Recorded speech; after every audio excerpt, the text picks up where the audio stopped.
Je suis un soldat. Voilà un moment que les cloches ont sonné pour annoncer notre mobilisation et que je suis avec mes camarades affectés à des tâches de garde. Mais aujourd'hui, je dois partir. J'ai pris ma cantine, celle que j'avais achetée en temps de paix. J'ai glissé les lettres de ma femme, les quelques pains de guerre et le dernier pot de confiture fait par ma mère. Je quitte Chalon-sur-Saône, ma base déjà loin de ma campagne pour aller à Toulon. Je dois y prendre un bateau. Je n'ai encore jamais pris la mer.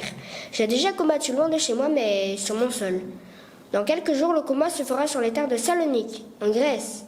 Loin, très loin, trop loin.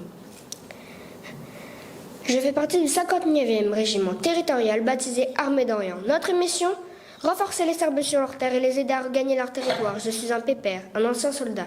Je n'avais plus vocation à être en première ligne et pourtant, le voilà ce gros bateau, le Gallia. Il a fière allure. Il abrite pour le voyage près de 2049 soldats, 1500 Français et 400 Serbes, sans compter les marins et les mulets. Je me sens comme un enfant face à ce géant de la mer et face à l'inconnu, ma famille me manque. Le lendemain du départ, un torpilleur allemand fait exploser le bateau. On fait naufrage. Beaucoup de mes camarades se noient autour de moi. Pourtant, je survis par je ne sais quel miracle. Je m'accroche à ce que je peux. Une barque flotte avec moi jusqu'à l'arrivée d'un bateau qui nous sauve et nous dépose moins 599 autres, rescapés sur les terres tunisiennes.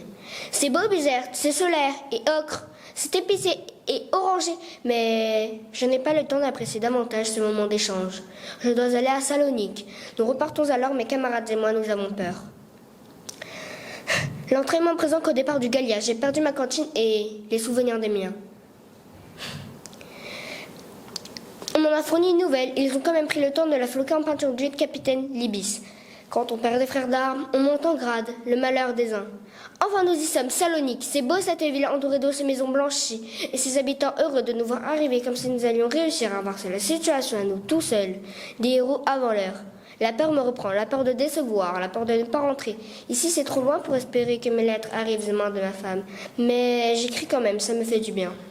Des enfants serbes me font des dessins que je glisse dans ma cantine. Je tente d'apprendre les langues de nos camarades britanniques, serbes, grecs et italiens. C'est fou comme c'est difficile, mais eux me disent que le français, c'est pire. Nos supérieurs ont décidé d'une stratégie offensive. C'est la reprise de la guerre de mouvement.